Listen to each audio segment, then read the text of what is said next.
Came up yesterday. Person went out, got a shul, comes back, and he's soaking wet, and he wants to know, can I hang up my clothes? That's the question. So Halakha says that if a person wants to hang his clothing to dry, it's forbidden to do so on Shabbat, even if he did not do any laundry, he didn't wash his clothing just got wet from rain, got wet from other sources, and now he wants to hang it on clothing, where they hang clothing that's wet after it's been laundered, and you want to hang it on the clothing, on the lines they used to have back in the day. They used to have lines, whether they were outside, ropes, and you would hang it on the rope. Or if it's today, it's the actual clothing, racks that they have where you put it on directly, and it's known this is what it's used for. In such a case, one would be forbidden to do that on Shabbat, because again, people may suspect that a person has done laundry on Shabbat, being that he's hanging it on Shabbat. That would be forbidden to actually hang it on Shabbat. So what could you do with your wet clothing? You could actually do whatever you would do normally with it. If you would put it on a chair, you could put it on a chair to hang. Again, it might dry on the chair as well, but doesn't show that you're hanging it after you did just a load of laundry, or you put it in the closet on a hanger, or whatever it may be. That's all mutar.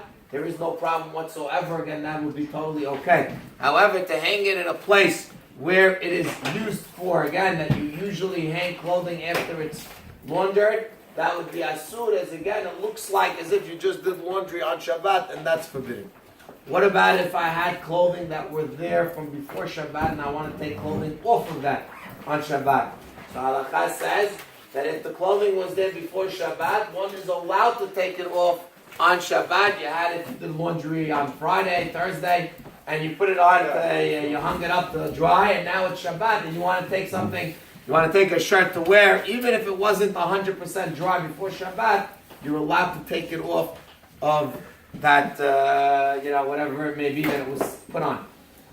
Now, in regards to a heating source, this is a question that people ask. You're not allowed to put clothing, regardless, on a heat, on top of a radiator, or even next to a radiator, right?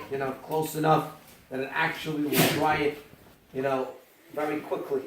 That's two isurim. But again, maybe you're drying, and the second isur is you might be cooking the water that's inside through this heating source. So one is not allowed to take his wet coat or his wet jacket and place it on top of the heat or right next to the heat in very close proximity, that again, it's going to get dried from the heat, as that's considered asur, that's considered cooking on Shabbat, and that would be forbidden.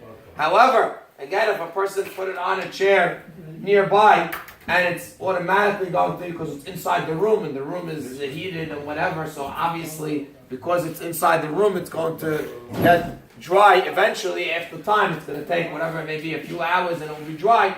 That's mutar, because again, it's not direct heat that's actually drying it. It's just being that it's left out for a few hours.